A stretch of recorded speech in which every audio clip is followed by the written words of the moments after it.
Get notifications and stay updated every time I post a challenge podcast by hitting the subscribe button. Thank you all and hope you enjoy. What's up, everybody, and welcome back to my podcast. I have a guest who I bothered quite a bit to get on here, but we finally were able to make it happen, and you guys have been asking for her as well. Briana, welcome. Hello. I don't know why you guys want to hear from me, but I'm here anyways. I'm so sorry for my months of kind of adding you, trying to get you on here, but I'm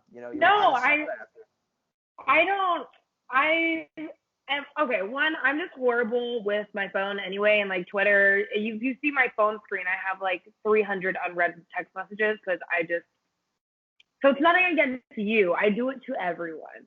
But I also was like, I don't even know what I would talk about or what people want to hear from me because, let's be real, my time on the challenge was very short-lived. So I thought it was weird. I was like, oh, all right. But now that we're here, fuck it. Or can I curse? Yeah, you're good. Oh, yeah. I was like, oh, shit. Everybody asks that. You're good. There's nothing that's off limits. Okay, but since like all the messaging, I was just like, fuck it, whatever. What's the worst that could happen? So here I am. Yeah, and you said that to me as well about not sure why people would want to hear from you. It's crazy though, especially with like podcasting and stuff. Like, even though you maybe didn't do like not a whole lot of episodes, everybody's got like a story, I feel like. So it's kind of fun to kind of hear what maybe someone who is not like a Johnny Bananas or a whoever it may be that's done like 37 seasons of the show, what like their spin on the whole thing is. So but yeah, I want to start by asking you kind of how has this year been like for you? It's crazy, I know, with everything going on in the world. How has it been like for you? Well, when COVID first struck, I was one of the first people in San Diego, I think, that a lot of people knew that got it. I was at work, long story short, I think let me stop. I'm a bottle service waitress in San Diego. So we were still up and open. And we think that some of the clients that were coming in tested positive, but just obviously weren't staying home, didn't tell anybody. And of course, when you're doing bottle service, music is really loud. I'm literally right next to people while they're spitting on me, telling me what they want to drink. So that's how I got it. I wasn't going anywhere else. So those 2 weeks of quarantine in my room, I had a personal like stove in my room so that I wouldn't leave. I leave my like plates outside the door so that nobody was gonna get sick if they could. So that was kind of weird. I still don't have my sense of smell back. So I got COVID at least like 3.5, 4 months ago now. I still don't have my sense of smell back. Sometimes I occasionally randomly will smell lemons. I don't know why, but I think I need to go to the doctor and tell them that. But other than that, I'm good. I'm still not back to work, obviously. Yeah, so that's what it's been like for me. Wow, that's actually crazy because I've actually never had like a kind of like right now, like a person to person with someone who's actually got the virus or tested positive. So I've never really got to hear like the whole perspective on like what it's really like. So how did you find out you had it? Did you like, was it something like you went to go get tested, or did they like test you at like your job, like take your temperature or something? No, so I was working on a Sunday, and I remember after my shift, my throat kind of felt itchy, which is normal in nightlife though, because again, the music is loud. You're usually yelling over the music all night. You're talking all night. So it's not uncommon for all of our voices to be raspy or scratchy or itchy, whatever. So Sunday, my throat felt itchy. Monday morning, I felt a little sick, but nothing where it was going to like stop me from going to the grocery store or like wherever. So I ran my errands, and then Monday night, I remember feeling just not great. But again, still not terrible, just like, oh, I feel kind of shitty. And then the next day, so Tuesday morning, I woke up and I felt like I got hit by a bus, like flew on 100. I was having cold sweats, heat sweats. I had a temperature. That day too, that was the first day that I lost my smell. So I basically knew after my smell was gone, I was like, oh, I probably have COVID because I literally can't smell anything. And that was one of the main like predictors if you have it. So I ended up going in San Diego, it's kind of sucks, but you can pay $150 to get a rapid test done. So it's 30 minutes and you get your results in 30 minutes. So, I mean, it's a big scam, but if you need to know, then you're going to do it. So I did it. I went and I just knew I had it, but still it's like at that time, COVID was so like unpredictable, which still I think it is, but I think a lot of people now are less worried about getting it. Whereas when I had it, it was like, holy shit, you might die tomorrow type of thing. So I remember the guy coming up to my window and he was like, hi, you tested positive. I just started fucking bawling. I was like, that's it. I'm dying. This is it. And I, called my job, the HR lady, my parents, everybody. And I mean, literally as soon as I told everybody, nobody wanted to be around me, which I get it, rightfully so. But then after that, at my job, we found out that before me, one of my managers had it, and we didn't know. And then after me, 14 other people that worked at my job got it. So. That's nuts. So we were like literally COVID city at my job. Wow. So then how did that kind of work with you kind of acclimating your way back into your job? So I haven't been back. Oh, you have? Okay. So basically San Diego closed everything down, and then we had that like tiny small opening again, and that's when I went back to work, and then everything got shut down again. So while I went back to work for those, like, I think I went back to work for a week is when I got it. So I was really pissed to have to work when I did, because I was like, basically all of our like managers and higher up people, they weren't even going to work. They were staying home, but they were making all of us work. So I was like, this doesn't make any sense to me. I shouldn't have to work. Like, if you guys aren't working, why should I? Whatever. So when I got it and I called my HR, I was pissed because I was like, I didn't want to come back to work in the beginning. None of these other jobs are coming back. I didn't want to catch this, and now I have it, and nobody knows what the like prolonged, like effects are of COVID. So I basically told them that until COVID is pretty solid with vaccines or medications or whatever, and I'm not saying the first round of vaccines coming out, I'm saying once it's really taken care of, I am not coming back. That's not true. Wow. Because I was so pissed. I was like, you guys did not take care of me when all of us said that we didn't want to come back, and then all of us got COVID, and none of you guys did. So I just felt like it was fucked up on my job part. No, yeah, and it's definitely scary and a big risk. Like I actually worked like a part-time during the summer as kind of like a medic for like a camp with like the kids that are going there. So like if any kids got hurt or something, like I was kind of the one that would like put the Band-Aid on them and everything, and which was like yeah. So like we had to wear a mask and everything for that, but yeah, like it's crazy just with everything. Like whether if you don't have it or you do, going to like my job or if I'm going to the gym or something, like you always get your temperature taken. But at like you said with the throat feeling fuzzy, like I feel like that all the time. And then like in your head you have it like I might have the virus even if you don't. Oh yeah. So it's all a psychological thing too. Oh yeah, no, I have people still, like my friends obviously, that know that I got it. I was one of the first people in San Diego to openly say that I had it, because I was like, there's so many people that I knew, and clients that were going out that weren't saying anything for the fear of people, I don't know, like not wanting to hang out with them for 2 weeks or like thinking they had done something wrong to get this. It's not like an STD. Like, it's not like you got something where you did something that you weren't supposed to. I don't know. It's not even if it's something where you could have gone to the grocery store. Somebody could go to the grocery store today and get it. Be hanging out with bananas and all of a sudden get some fucking COVID.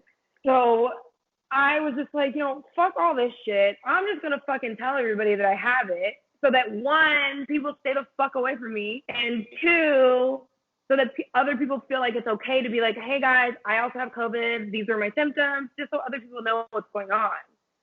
So yeah, people still call me now and they're like, oh, I feel like I have a cough. I was like, well, you maybe have allergies. Like, I don't know. Is that all you have? They're like, yeah. I'm like, yeah, I wouldn't be worried if I just had a cough. Like, I sneeze all the time. I'm just like I'm allergic to a lot of airborne shit. I sneeze all the time. It doesn't mean I have COVID again. I literally have allergies.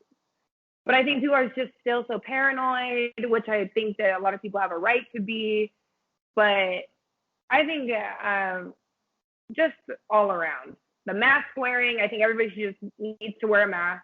I get it. A lot of people think it's uncomfortable and it's a nuisance and, oh, you get in your car and then forget the mask upstairs or wherever. But it's like, you know what? It's the least you could do. Just wear the fucking mask. Who cares? You're going to take it off when you get home anyway or in the car. You're not. How long are you really going to shop for? I didn't know you were going on a shopping spree. Anyway. Mm-hmm. Yeah, so let's kind of now shift away from the virus and the shitty year that's been. Yeah. I want to ask you, though, because you obviously went on Ari the One, but what were you kind of up to before Ari the One? Was it like a goal for you to get on TV? Because I know from following you on Twitter, I know that you tweet a lot about, reality TV, like Big Brother, Love Island. And I also saw someone throw a tweet underneath the thing that I posted yesterday talking about your music. I didn't even, do you make music? Was that? No, I don't make music at all. Oh, no, it was like that was like a total like funny gift. They thought I looked like that person. Oh. In the gift. I was so confused. I was sarcastically back. I was like, thank you. Oh, okay. Appreciate it. But yeah, was it like a goal for you to get on TV? What were you up to before trying out for the Ari the One? So basically, like 5 months before, maybe like 5 to 7 months ish. I would say 5. 5 months before I went on Ari the One, like left to go, I had just broken up with my very first boyfriend. We were together for 3.5 years. We basically lived together. And I just, at the time, so on Ari the One, I turned 22, I'm pretty sure. So I just felt like being in a pretty serious, committed relationship at that time. I felt really like I was 40 and I was married already. And I just was like, I really cared for him. And I think that he knows that, but I just needed to see what was out there still. I just didn't want that to be it. And I didn't want to look back and be like, well, what if I didn't try to, go see if there's other people that are for me? And it wasn't like I broke up with him because I was like, oh, I'm going to be on TV. I just felt stuck in the relationship. So fast forward, I moved in with my friend and we started watching Are You the One, the first season. And we loved it. We thought it was like the funniest show ever. It was so dramatic. We were like, every time that it came on, we were like, let's get it. Like, I can't wait. And Are You the One, the first season was really the first show besides, I used to watch Survivor with my parents when I was younger, but really the first show that I was independently into on my own. And so then that show ended and I, at the time, was working as a hairstylist. And my friend, my roommate that we watched the show together, he sent me the link to go apply for Are You the One? And I'm at work and I was bored and like waiting in between clients. I was like, okay, fuck it. Like, I'm going to apply. So I applied And the next day they called me to have a phone interview, and then they liked me, and then it obviously kept going further and further. So no, I never growing up was like, I'm going to be on reality television. And even when I watched Are You the One, did I ever think to myself, oh, I want to be on this show? It was more of like, he sent me the link. We thought it was funny. It was almost like there's no way I'm going to get picked. And it was really because I was bored at work at the time. But I'm so glad that I did it, obviously. Great opportunities. And I think that life kind of drove me to do that. Yeah, and it's crazy because sometimes in like life you don't really expect things to happen, and then they just like, kind of seems like fate in a way, you know what I mean? Like if something's meant to be, it like always finds its way. It's just yeah, crazy. Totally. Mm-hmm. So you'd say that you were definitely kind of leaning towards wanting to be on a dating show then, correct? Oh yeah, for sure. Once I had left my ex-boyfriend, I was going buck wild in San Diego. Not saying that I was, sleeping with everybody, but I was definitely interested in getting to know a lot of people. And then when the Are You the One opportunity came around, I was like, this is perfect. Like, I can go insane now and go crazy. And it's funny because my intention going into Are You the One wasn't to really like find an instant connection right when I got there. I really wanted to like play the field. And then it just so happened that I got there and was like, wow, Curtis is the one. Well, during that time, obviously. Not. Yeah, but if I'm being completely honest, I know I had some of my audience kind of send in questions to fill me in a little bit. I didn't watch like a whole lot of like television. Like I was more like a Netflix guy, so I'm gonna be completely honest. Like I didn't like watch your season of Are You the One, but I know the basics. Don't worry about it. So kind of what I was, I read and saw from what people were talking about. You broke your nose on Are You the One? I did. I broke my nose the first night. It was unintentional, obviously. But long story short, we were all fucked up in our room, big room, and my castmate John was trying to jump over me, but I did not know. So literally it was like perfect timing. I was laying down like talking to somebody, and as I lifted my head, he jumped over me and kneed me in the face. Like Hulk smashed me in the face. So in that episode, in episode 1, literally it's just blood everywhere. We were filming in Puerto Rico. I was in a Puerto Rican hospital for like 18 hours, and they gave me the option to go home. I said, absolutely not. Like, I'm just going to ride this shit out with a broken nose. I don't care. I'm already here. But yeah, that's So 1 to 10 now, how bad of pain was it when the initial knee to the face? It wasn't bad because I was so drunk. Like it felt like a lot of pressure, but it didn't hurt. And I think also like once you get kneed in the face that hard, you see all the blood, all this adrenaline is going through you too. Or it's just like, I don't look back and think to myself, oh my God, that hurt. I look back and go, holy shit, I can't believe that happened. But yeah, no, it didn't hurt at all.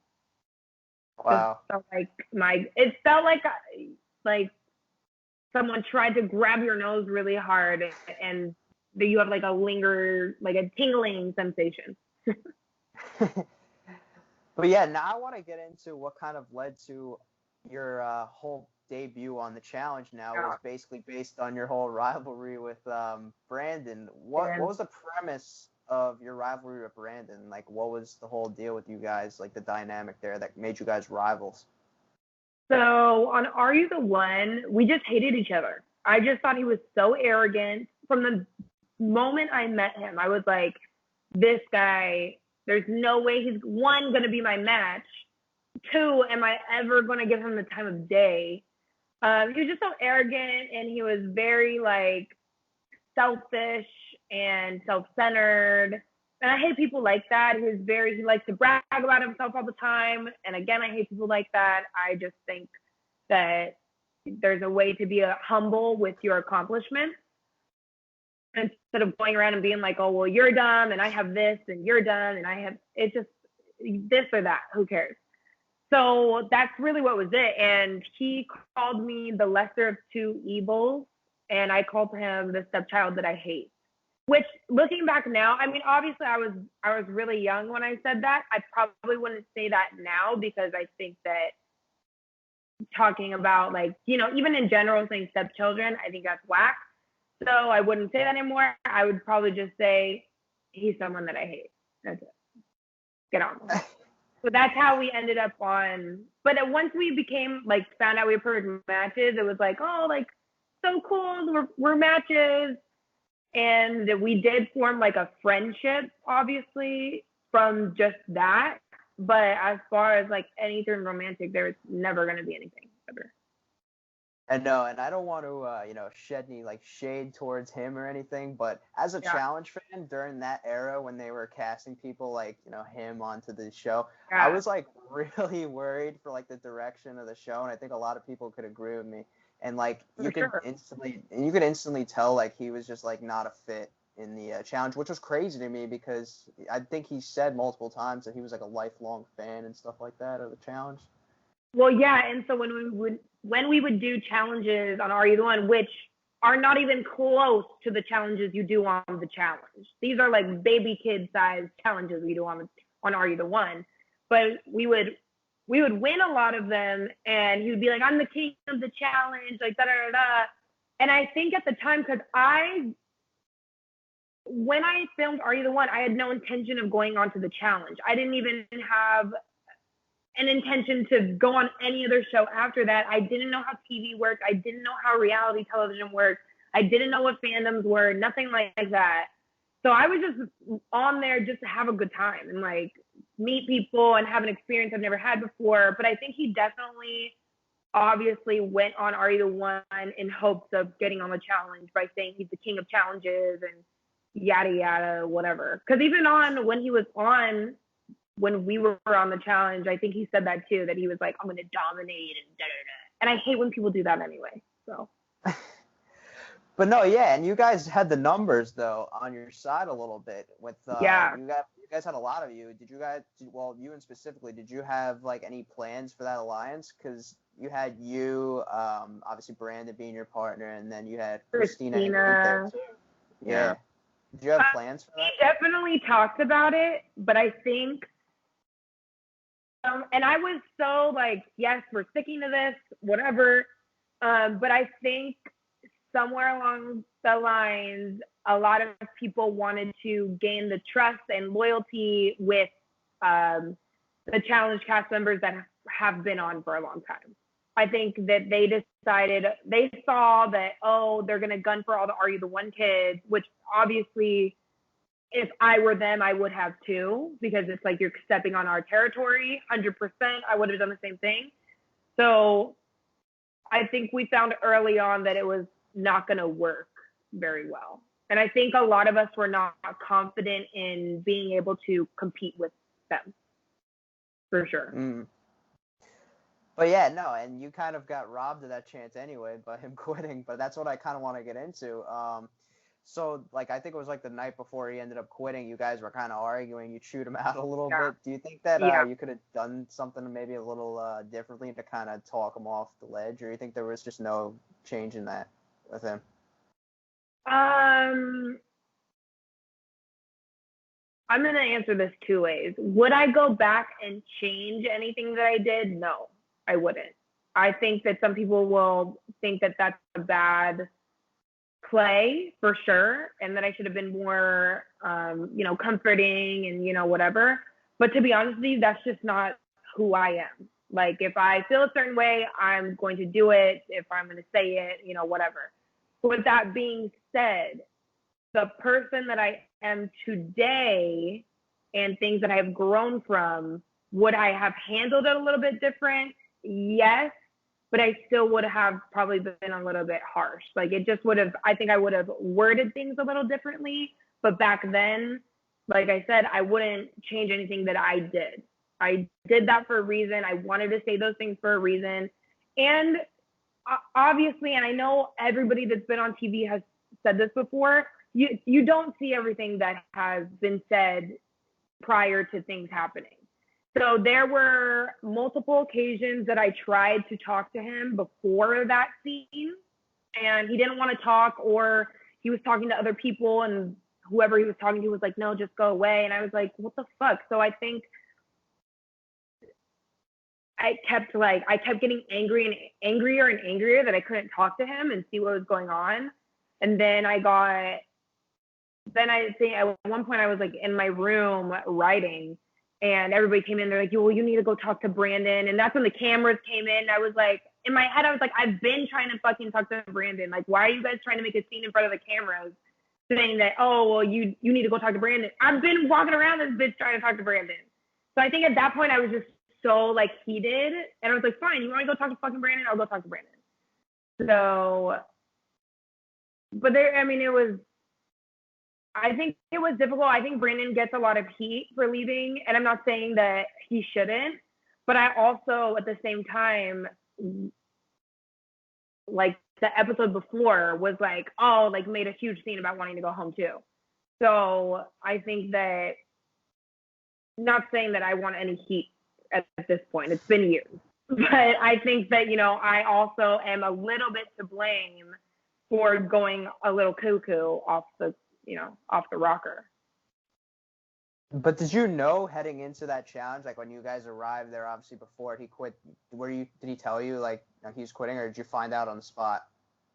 So that's a great question. It's a question that I don't think a lot of people have asked me, so I just don't share. But so when we were on the bus going to the challenge spot, he wasn't sitting by me. And usually, like, when you're going to a challenge spot, you're kind of sitting by your partner, like kind of discussing things, or like, oh, well, maybe this could happen, or maybe it's going to be this. But he hadn't talked to me all morning, and I said that I wanted to talk to him, and he was like, no, I can't. And he just kept saying, like, no, I can't talk to you. And I thought that was so weird. I was like, what do you mean you can't talk to me? So finally, I'm like staring at him on the bus, like, bro, hello, like, it's something, because now I'm thinking to myself, something's happening. Like there's a vibe going on. People are acting weird. He's acting weird. Something's happening. So he comes up and sits next to me, and he's like, I'm not supposed to be telling you this. And I was like, telling me what? He's like, I'm going to quit. And I was like, what do you mean you're going to quit? I was like, can you tell them you don't want to quit? He's like, no, I can't. They won't let me. Like, so basically, they wouldn't let him stay because they said that they have too much footage of him saying that he wants to leave, and that the storyline doesn't make sense. So, yeah. So because in the bus, I was like, tell them that you want to stay. Like, tell them that you don't, like, we'll have a conversation when we get on the bus. Cameras could be there. We'd be like, no, we want to fucking do this. And he was like, no, I can't. And so going into it, obviously I knew what was going to happen because he finally told me. But obviously, too, from a production standpoint, they didn't want me to know because they wanted my authentic reaction for when it happened. So that I don't know when they told him that they couldn't, or I don't know the timeline between when they said that he couldn't change his mind anymore, or when they said, okay, well, then you're leaving. I don't know when any of that happened. I just know that he couldn't say that he wanted to stay. Wow, that is like some crazy information that you just spilled right now, because we're talking about for years, we're talking about several articles, videos, everything, like rankings, putting him as the worst competitor ever for quitting, saying like he's a bitch and all this shit. And wow, and that's crazy for you to say that, because that just goes to show, and I've heard multiple people have come on here and told me the way like production works, their kind of thing. Which they love their narratives, don't they? Yeah, so it's like, and again, this is something that Brandon told me. This is not something that production told me. This is something that he said. So is he lying about that stuff? I want to say no, just because why would he lie? He had already for days been saying he wanted to go home. So why not then would he just be like, yeah, I'm quitting because I want to go home? It was a no, I couldn't go. So, but again, the full truth, I don't think anybody will ever know. I'm just saying what I know. But I think if we had it our way, and if, you know, I think that we would have been able to stay if I had it my way and if the storyline came together. But I think it was just, I think, to be honest with you, I think production just didn't like him. I think he was not well liked on the show anyway. So I just think there wasn't a lot of pull to make him stay, or like that they wanted him to stay enough to like figure something out. But yeah, it's crazy. So then, and storylines are very important. So then where did you guys leave it when you left? Did you get on him or anything about like quitting or leaving, or was it just like whatever? I know everyone wanted me to be so mad at him, and it did. Like when I watched it over, it's weird when you film something and you go home and you talk to people. It's a completely different feeling than when you watch it over and when it's airing, because one, so many people are tweeting at you, messaging you like, oh, I bet you were pissed, and then you do start getting angry, and you're like, well, maybe I should be pissed. But to be honest with you, when we left, I think to me it was like, well, there's nothing I can do about it. And I'm very much like that. If there's nothing I can do, then why am I going to sit here and be angry? Like most of the time when you leave like the show, any reality show, you don't leave right away. You're still in that country for a few days, a week, whatever. So it's like, if I got eliminated with Brandon and I'm in a different country by myself, and it's either stay in this hotel room or be able to go out with somebody else, I'm going to like, fuck it, who cares?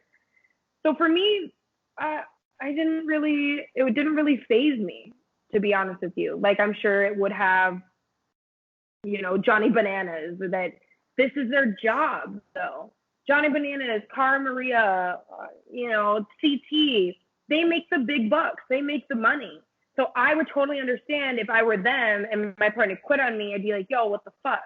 But for me, it was like, I didn't see a huge future for me on this show anyway, that it was like, I'm not going to be a Cara Maria and I'm not going to be a Laurel. And, you know, that's just probably not who I am as a person.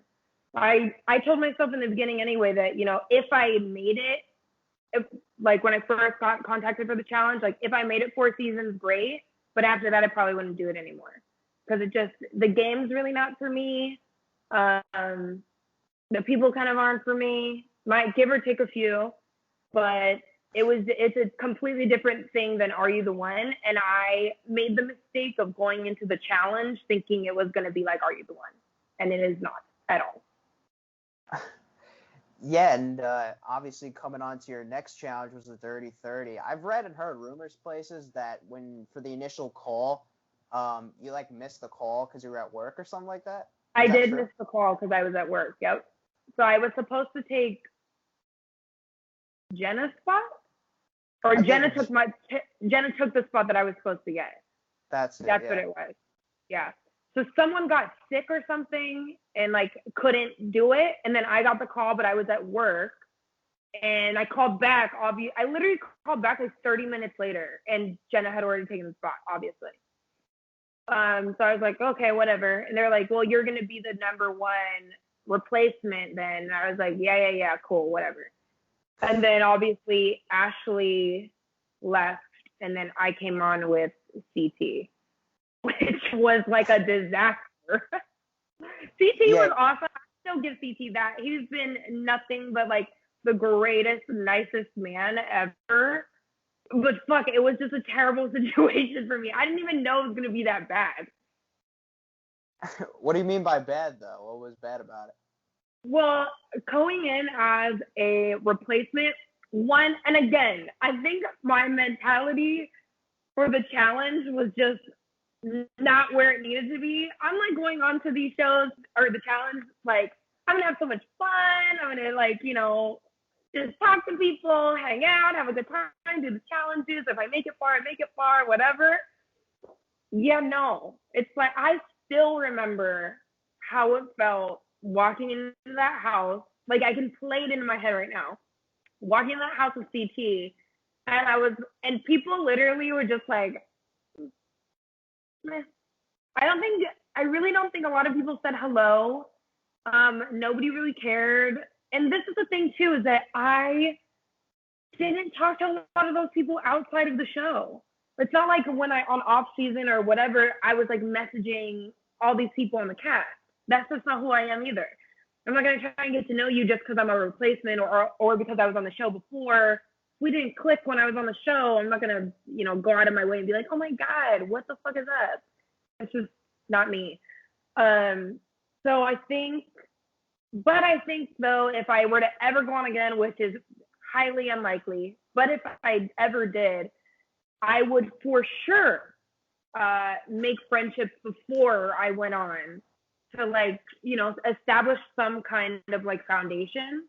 Because going in late into a game, 1, 2, with one of the biggest players in challenge history, CT, and 3, I didn't work out at all. I was not prepared for anything. I would change a lot of things. But yeah, I went in and everybody were just like, go figure out where you're sleeping. I was like,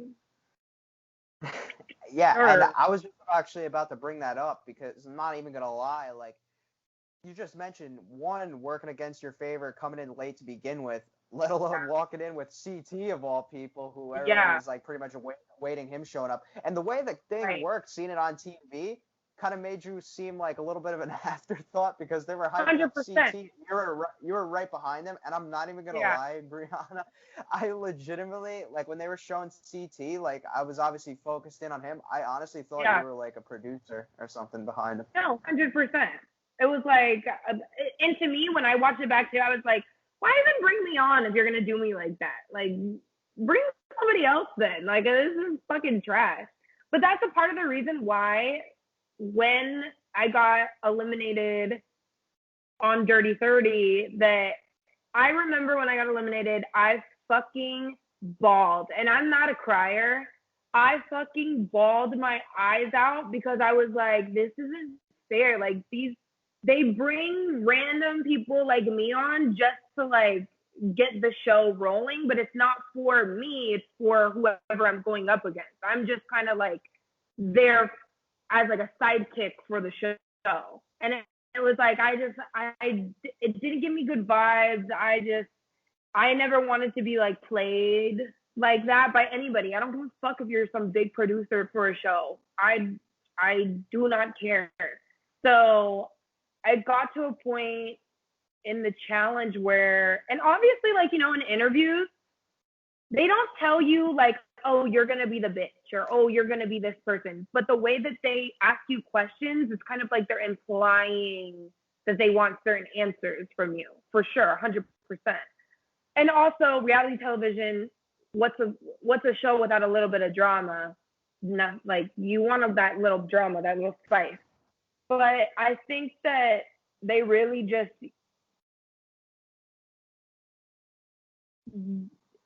got me on the shows, because from Are You the One to Rivals, I don't know how to shut my fucking mouth.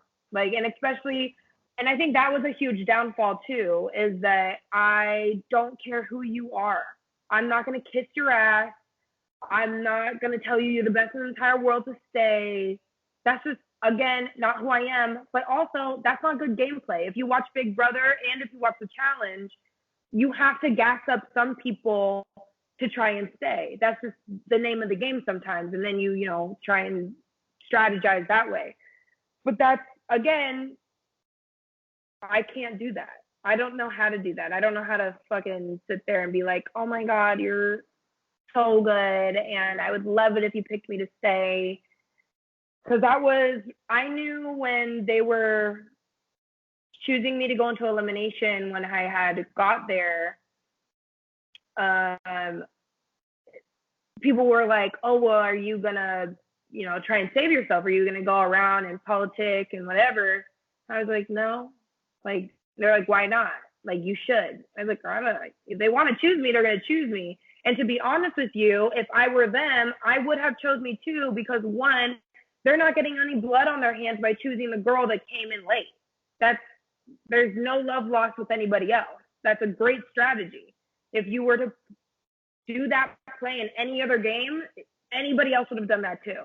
So it's like, okay, I could go politics, but that's not going to bring me anywhere, and that's not going to sway their decision anyway. So I was brought in to go out. Period. Yeah, what was that vibe like though? Because I even like watching from the screen, kind of seeing like you go through the house, kind of trying to introduce yourself and stuff. Kind of felt bad because I myself would hate walking into a situation feeling like kind of like the outsider. So like, what was that like? Was there anybody that kind of like treated you as like kind of like, I guess you could say, like didn't take you like, I guess, seriously and gave you like kind of like a bad vibe? Like who did or didn't give me a bad vibe? Like who gave you kind of like a bad vibe where they kind of just like were like, like. Well, okay, so this is the thing, is that I feel like I got bad vibes from mostly everybody except for like Jemmy and Brittany. Because was Amanda on Dirty 30? Oh yeah, Amanda and Latoya. Those are the four. So Jemmy, Amanda, Brittany, and Latoya. And then obviously for the boys, CT and Jordan, which I'm not very fond of Jordan now, but on the show, he was very nice. So I have nothing but good things to say about him from when I was on the show. But other than that, like kind of everybody else was like super standoffish, superficial. You could tell that they just were trying to talk to me to look nice on TV. It wasn't like anything genuine. It was just like it's a very strange situation where that nobody wants to get to know you. Like it's just very apparent that nobody cares to get to know you. Nobody cares why you're there. Nobody cares about your life. Like it's just kind of. It really honestly felt like I was just like some like fish food, and everybody's just like wiping me away like it was whatever. So I was just like, wow, this fucking sucks. I remember every single day that I was there, I was like, I can't believe that I fucking did this shit. And I told myself then, I was like, I'll never do this again. I like fucking hate the people like when you like go to say hi to someone just to like, like you're in a group setting and like you want to be nice, you go and say hi to everybody, like, and try to put on like that, like at least even if like you're just like whatever, like I'm just going to introduce myself to someone, they're in a group setting, like you're saying hi to everybody, and then they kind of give you like that pretentious like, oh hey, what's like, oh my god, it's so smug. I hate it so much. Like it's like I can't. I remember when I walked in, there were a handful of people that didn't even acknowledge me. Like I was like, hey, and they literally just looked at me and walked away. Who they were doesn't matter because I just don't even care to talk about them. But it's just kind of like, as a decent fucking human being, it's not like you're showing out for the camera to say hello to somebody. I just think it's beyond me and crazy that people think that. I don't know if they think they're like better than me or cooler than me or stronger, whatever. I don't give a fuck if you think you're gonna beat my ass in elimination. At least say hello, then beat my ass later. Like I was never one there to be like, oh, I'm gonna fucking beat everybody. I knew that probably was not gonna happen because again, a bitch doesn't work out. I literally sit on my couch. It's not like I'm training to go and do these things. Mind you though, I never. If I am remembering correctly, maybe I'm wrong. Sorry if I am, but I never failed in a challenge to put myself into elimination. I was always picked to go. So do I think that I was terrible at the challenges? Absolutely not. I think that I did okay. Was I great at it? Did I win any of them? No, but I didn't get myself into the bottom of any of them. So I think that a lot of people were like, oh, she's a flop. Oh, she's a flop. I'm not saying I'm not a flop because I didn't win anything. And I definitely didn't win any fucking eliminations. I lost every single one of them. But when it comes to the challenges, I'm not going to say I'm a flop because I didn't lose any, but I also wasn't there long enough to lose any. So. Yeah, and did that vibe kind of play into why you got so emotional after being picked to go into elimination? You were in the bathroom that one scene, kind of like getting emotional about going in. And I'm just going to be real here. I've had her on my show before, Cara Maria, and I know she's got a lot of fans, but I'm just going to be completely real with her telling you like about earning your stripes, your replacement. I'm just going to call a spade here. She, in the early challenge years, came in as a replacement like 2 or 3 times and was totally against that. So I think it was kind of it's like the pot calling the kettle black. You know what I mean? No, yeah. I mean, and I might piss a lot of people off saying this too, but I was not a challenge fan before going on the challenge. I knew of those people. It was like if the challenge was on and it just so happened to be I was on the couch, I would watch it. So I knew who Johnny Bananas was. I knew who like CT was. I knew who Wes was and Sarah, but everybody else I really, didn't know. I knew that Cara Maria was big. Did I know that she said those things before or that she was a replacement? No, I don't know the history. So when it's hard because when I was in the bathroom, you have to think that one, I had just gone through days where nobody wants to fucking talk to me. I'm not getting through to literally basically anybody. 3, there's just things that happen in that house and are said to you that I think people think are funny, but aren't.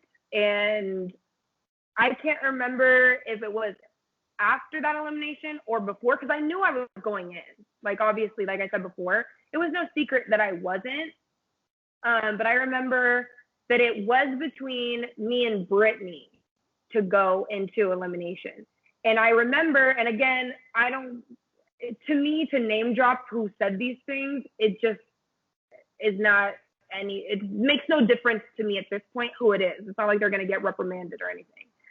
But somebody came up to me, and I was laying by the pool, just minding my own fucking business. And somebody came up to me and they were like, hey, I'm really sorry about you. Obviously you're going to go into elimination.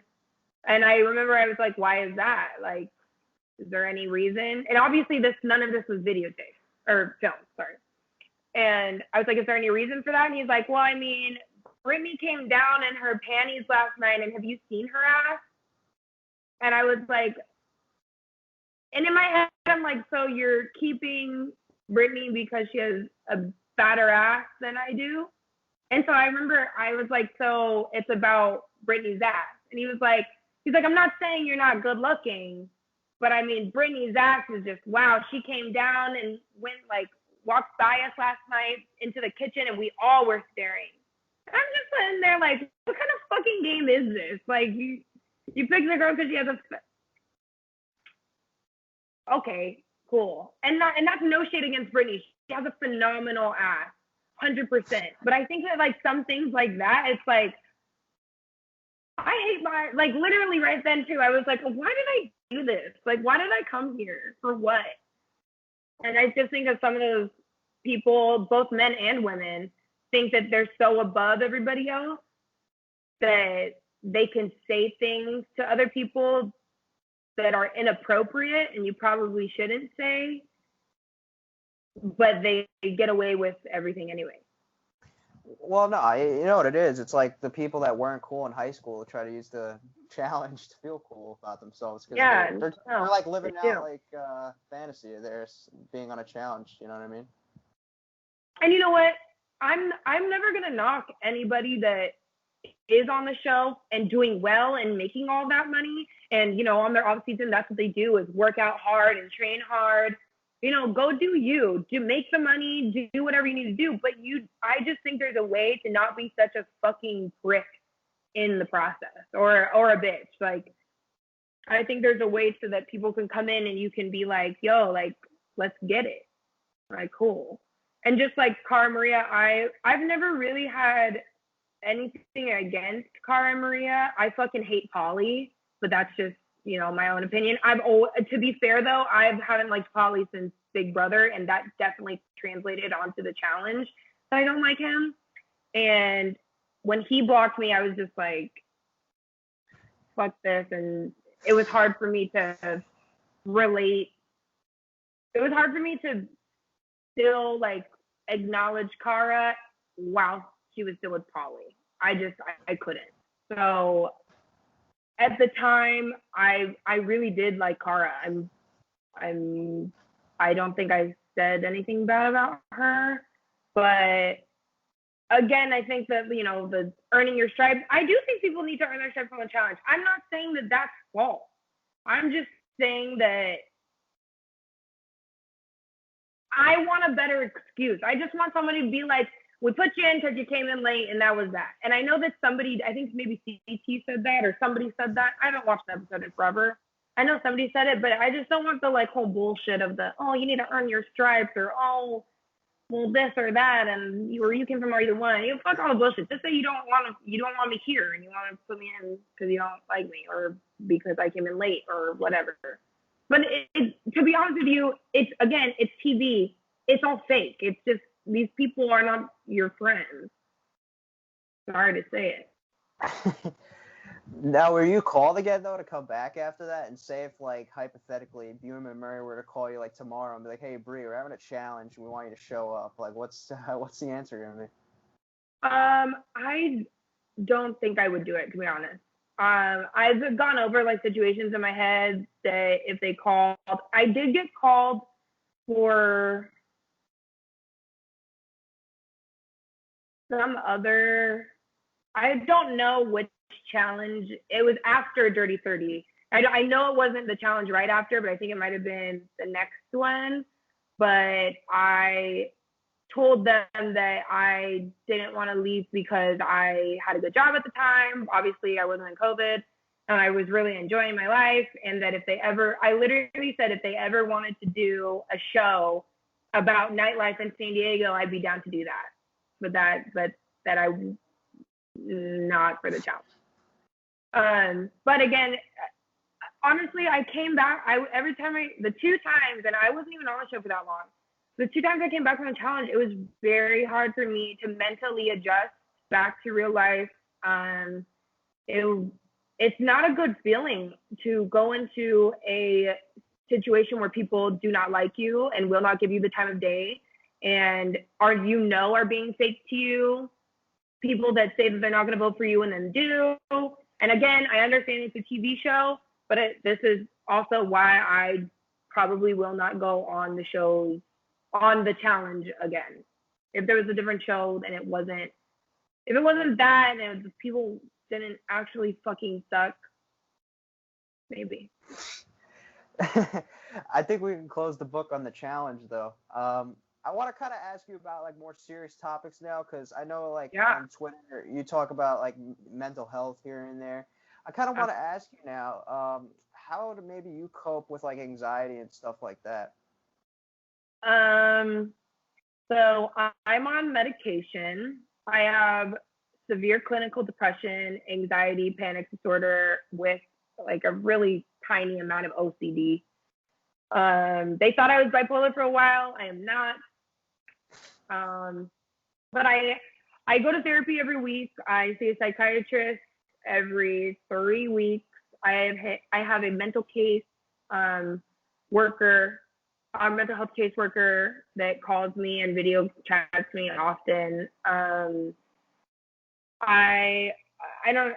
People that follow me on Instagram, I really have gotten into, I know it sounds stupid, but being like a plant lady, but it really helps with my anxiety. Like to see something grow little by little every day, it kind of is like who I am as a person, that, I might not sprout after, a week, but just give me time and give me love and some water, and like, I'm going to get there and I'm going to get where I want to be and grow as a person.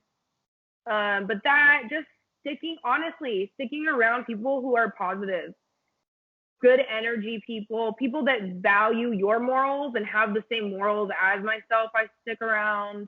I have a very, very, very small circle of friends, and I want to keep it that way. And I think everybody should be very careful who they share their secrets with, they share their accomplishments with, because people are preying on your downfall if you don't think so. So I remember I saw a tweet not too long ago, and some girl was like, you know, if you're praying for that job or praying for that apartment or praying for that car or, you know, whatever, keep it to yourself until you get it, because there are so many people that are putting negative energy your way. And that was the realest fucking tweet I've ever heard of my life. I totally believe in people projecting negative energy out on other people and that coming to fruition. And so I literally, what I will say on Twitter, I'm very transparent, and I can get a little bit personal on Twitter, especially with my mental health, but I'm okay with saying that.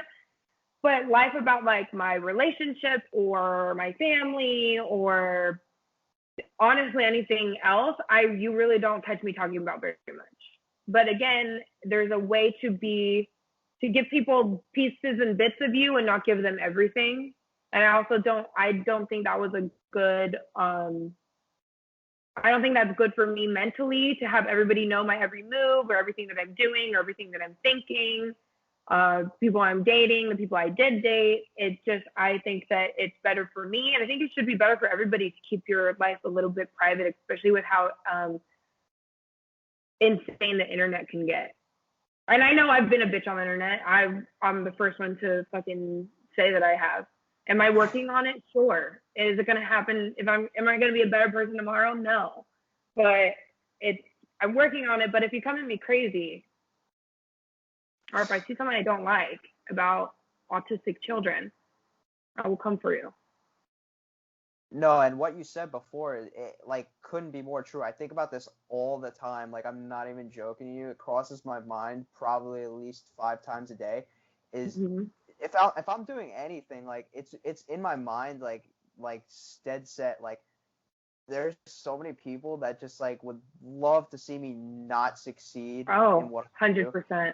And it's just sickening to me, because it's like, unless you're directly affecting or I guess coming across these people, like, I just don't really get why people nowadays, and it's not everybody, but there's a fair share of people like in the world that just like for some reason like don't like to see people happy. They like to bring them down. And I think that if we had more people being supportive of what people are trying to do, in which they're chasing their dreams and ambitions, we'll have a much more functioning society.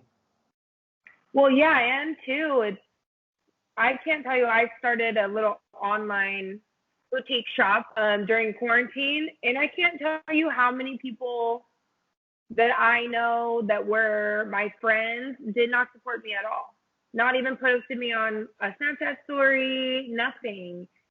So I think you're absolutely right. There are so many people that you don't even know that could be close to you that are hoping that you don't make it, or hoping that, you know, you don't succeed, or don't want to support you, or whatever.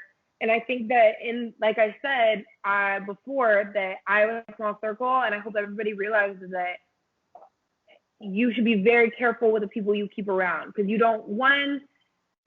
life is crazy, and you better make sure you have friends in your corner who aren't going to, 1, steal your business, 2, talk bad about you behind your back, 3, if they are going to talk bad about you, at least make sure that they say it to your face first and then go. But I think, again, a lot of the things that I've said in therapy was about being on television. There are so many people that have not liked me just to not like me for no reason, just to be like, I just don't like her, instead of like, oh, I didn't like her because she sucked at the challenge. Then I'd be like, okay, I get that. But there were literally people that were like, I'm going to come and kill your family because you're wearing a purple shirt. And I'm like, wow, so sorry you hate purple so much. And I remember it would literally irritate the living shit out of me when I was on Are You the One? But obviously that was the first time I ever experienced the internet like that. But now I could care less what people say about me. Yeah, you become numb to it.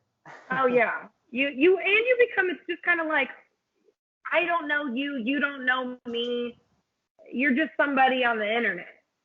And like I said, if I had done something that I look back on and I'm like, oh, I shouldn't have done that, which, I mean, who doesn't look back on things and go, probably shouldn't have said that? I still remember, and it like literally haunts me to this day, I had said a word on the challenge.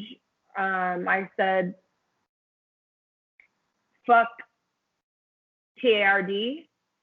And I still remember I got an email from a dad who had a son who was special needs. And it was like, it literally broke my heart. Even though I didn't mean it in that kind of way, it broke my heart because I was like, even though I did not say it, it was implied, and it affected this man and his son so badly that they had to email me about it. And he sent me like pictures of the son. And from that day forward, I was like, I will never fucking do that shit again. Because when you say it like that, it was like I didn't realize how big of an impact it would have had on certain people or certain families.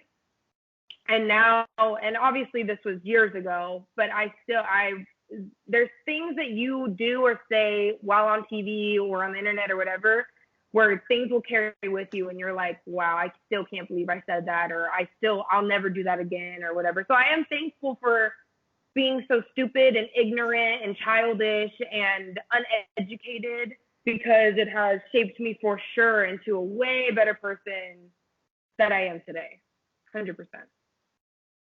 Yeah, that's crazy. Like in a split moment, like you couldn't even realize maybe like what you're saying, and then like it's like the smallest things, like yeah, when you say it, and then to have it like kind of play out like later down the line, it's just like yeah. And I mean, I think I get it. This day and age, it is more sensitive, and I think for some things, rightfully so. But I think that it's just a constant reminder that everybody needs to be a little bit more cautious about how they treat other people. It has nothing to do with what you're saying. It's your mindset of, if I say this, could it potentially, hurt other people or, whatever. And it doesn't mean you have to be on TV to think to yourself constantly, oh, I shouldn't say this. To me, it's like when I'm out or when I'm with friends and they say something that I don't believe is the right thing to say or uses a term that I don't like or whatever, I'm going to sit there and be like, hey, I didn't like that. And if they want to fight me on it, then that's on them. But at least I expressed, hey, I don't agree with that. And I don't want you to sit here and think that I do.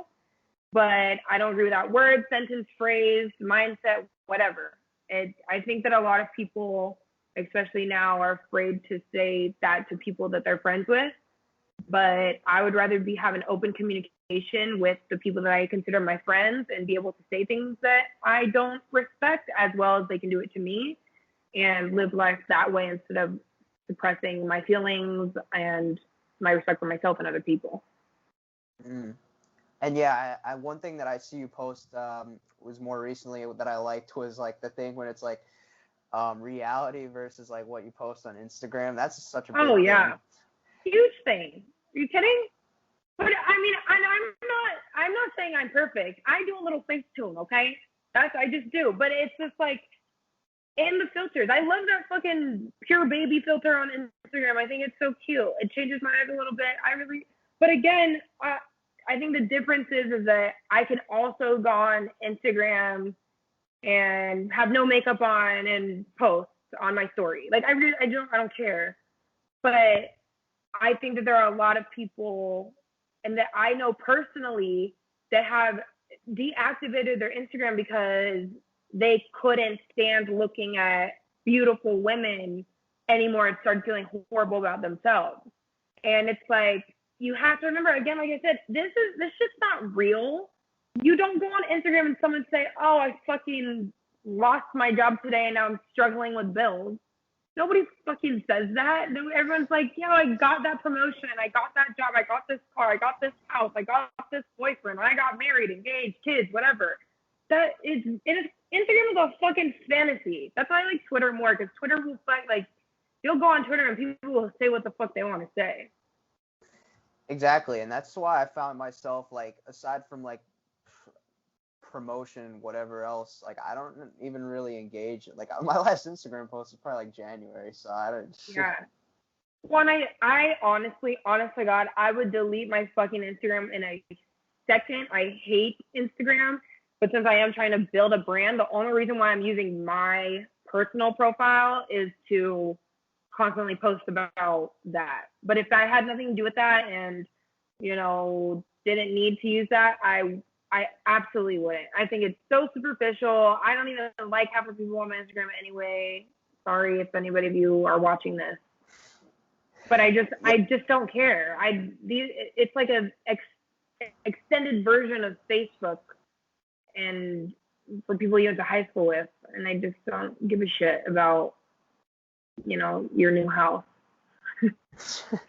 and a lot of it's for, like, attention to and stuff. Like, I'm very much a guarded person, so I'm not gonna go and put, like, everything out on, like, Instagram or anything like that. Like, occasionally, like back in, like, July, I tweeted something out, like, talking about, like, how I was feeling, because, like sometimes if you're feeling something, it's better to just let it out, and I don't even do it for the attention. Like, I legitimately felt like I was, like, in a bubble, and I tweeted something out basically saying, like, admitting that, like, I need, like, help. Like, I just, like mentally I was just, like, not in a good place, and a lot of people sometimes could do that for attention. I myself just felt like I needed to let it out, and then, like, after letting it out, I felt so much better about the situation.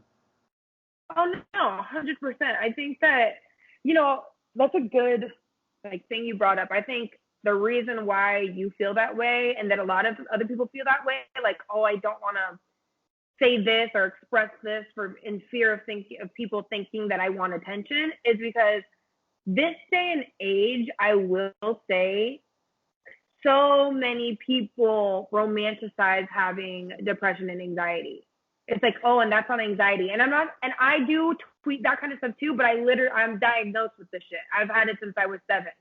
So it's like, I say it because I deal with this every day. Like I said, I go to therapy every week. I have a psychiatrist. I have a mental health caseworker that literally calls me every 3 days. So it's like not a joke for me, and it's as well as for me to express that. But there are so many people on the internet that romanticize these things and almost kind of make it invalid for the people that actually go through that on a daily basis. Because there are times that for instance, I'll talk to somebody and say, oh my God, like, I had the worst panic attack yesterday. And then that person goes, oh my God, me too. I literally was out with my friend and was just, like, so nervous because I felt like my makeup was not looking right, or something like that. And I'm like, that's not it, sister. That ain't it. So I think, but again too, I can't fault those people, because maybe those people aren't educated on what certain things are, or haven't taken that step to get the help, and for their therapist or psychiatrist to be like, oh, well, this doesn't sound like that, it sounds more like this. So I can't fault those people either, but again, I will 100% say that mental health and mental illnesses have been romanticized for years now. Yeah, and I don't fault anybody and it could be a scary thing. Like, people deal with this stuff, and it's very real, and I think that a lot of people are scared because of maybe social norm or whatever it is to come out and directly speak their thoughts and stuff. And, like, since like I basically was just like, I'm not, like, good, like, I have felt better since, and I think sometimes you just need, even if nobody's listening, like, to just, like, let it out, and, like, in your mind somebody could be listening, right? And like, even me, like, people wouldn't have expected it, and then for me to actually say that was like, it's like everybody or anybody could be going through, you just don't know it. So you gotta watch, like, how you treat people. No, 100%. I have a Tumblr page that nobody knows about, nobody will ever find out about, but nobody follows me. I follow people, but nobody follows me. And I literally, if something like happened that day and I want to go into detail, I fucking write on that because I just need to get it out. I just need to let it out.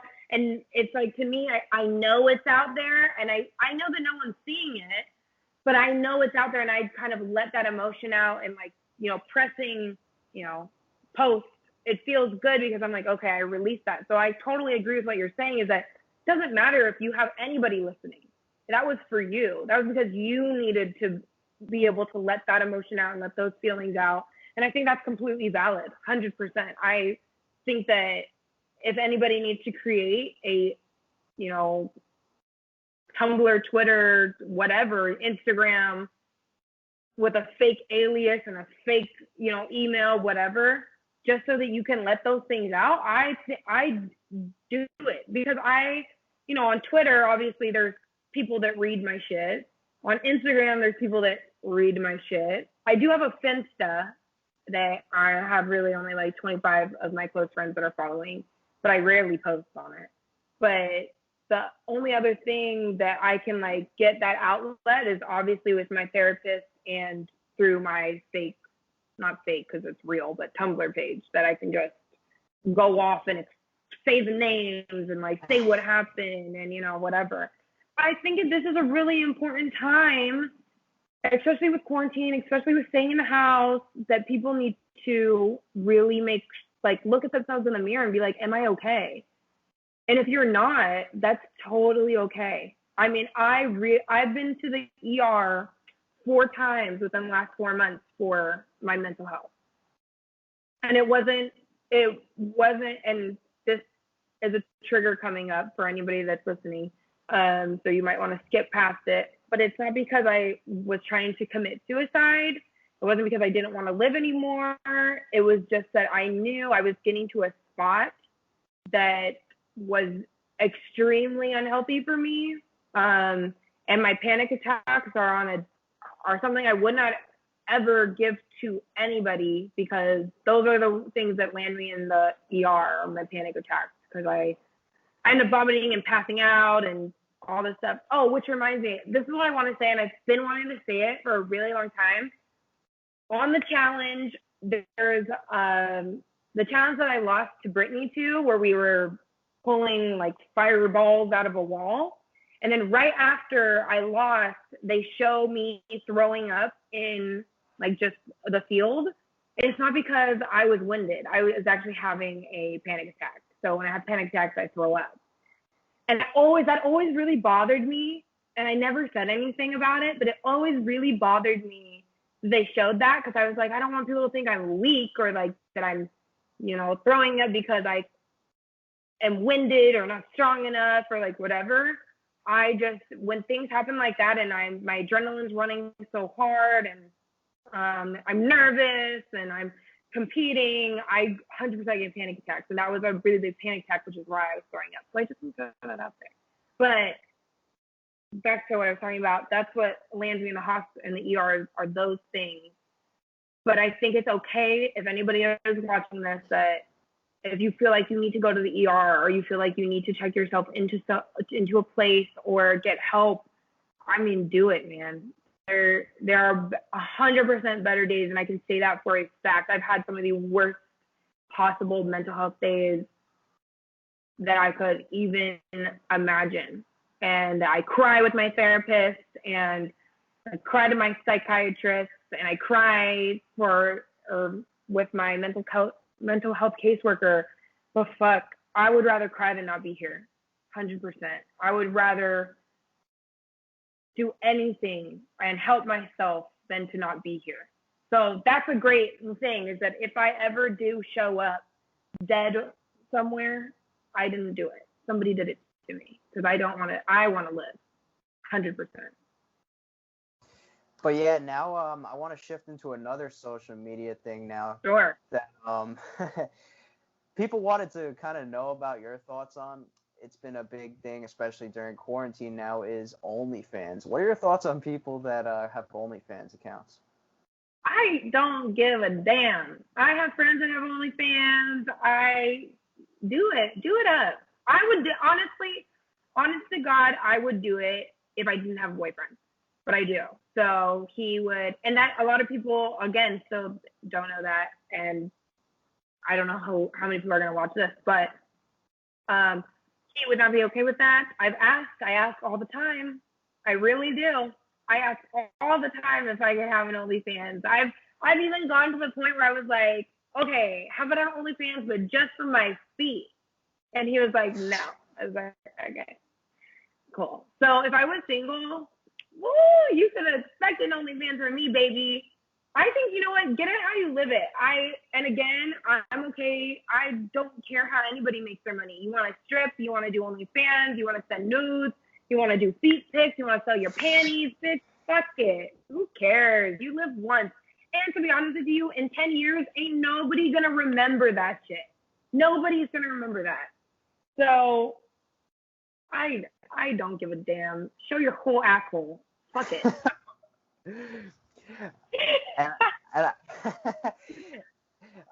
Yeah, I talked a little bit before about how I don't really watch a whole lot of reality television aside from The Challenge, but for my viewers, I know a lot of them watch Big Brother, and this season hasn't, from what I could at least observe from a casual perspective, hasn't lived up to what people thought. Could you maybe give some of your brief thoughts on the season, just for whoever's watching this that's a Big Brother fan?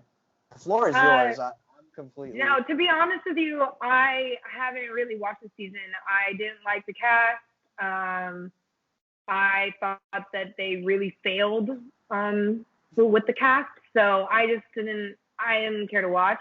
I just was keeping up with the people on my TL that watch it, so that's what I would get my information on. But as far as this point, after a lot of the cast members were making fun of a autistic cast member and mocking him, I kind of completely I don't even look at the videos or anything anymore. So I know that a lot of people were upset because I did get one of Nicole's sponsors taken from her. I do want to say that I was not the only person that reached out to this sponsor, and if you're mad about it, I really don't give a fuck from the bottom of my heart. I don't care if you're mad. I stick behind my decision to do it. I don't believe that it was right to do. And if I was the only person that did message the company, then fuck. Up to me. But I wasn't. I know I wasn't. So it's not like, people. I think I was just one of the people that has some followers that openly was like, I fucking messaged this company. But she has a million of them. I'm pretty sure her, she's going to be okay without her $500 that I got taken from her. Which, again, it wasn't just solely me, so. But, yeah, I didn't watch this season. I really don't watch this season. I think it's so trash. I think everybody is over it. I think Julie 10, the host, is over it. It's just, and especially since Devon is gone now, too. What's the fucking point? Yeah, true. But yeah, I do episode recaps though for the challenge when I have past cast members come on. We kind of shoot our little take and shit. And if you're ever open to coming on, just let me know later down the line in the future season. Well, see, again, I feel like I will say, there's still some parts of episodes that I've been on, even on Are You the One, that I don't watch. I've never watched. I think it's weird to see myself on TV, and most of the time I think it's on super cringy, and it's just weird. But but I also I kind of stick to Love Island and Big Brother. But it also depends on who the cast is and if my friends are on. It'd be different if it was Amanda was on, Cheyenne was on. That would be different because those are my girls and those are my friends that I would want to watch. But since Ashley's my girl too, and I know that she's filming, So, Yeah. well, she didn't tell me that personally. I'm not spoiling anything. I just saw on the internet that she's going to be on. But, I'll watch that. And for Corey, too, because he's my homie. Mm-hmm. Well, I appreciate you taking the time to do this with me today. I had a fun time doing it. I think we talked about a lot of things that were very informative, and I had a great chat here. So thank you again. Yeah, if you need to edit it down so that I'm not rambling as much, so I can do that shit. Because I know I ramble. No, you're good. You're good. All right. Take care. Okay. All right. Bye, Mike. Bye.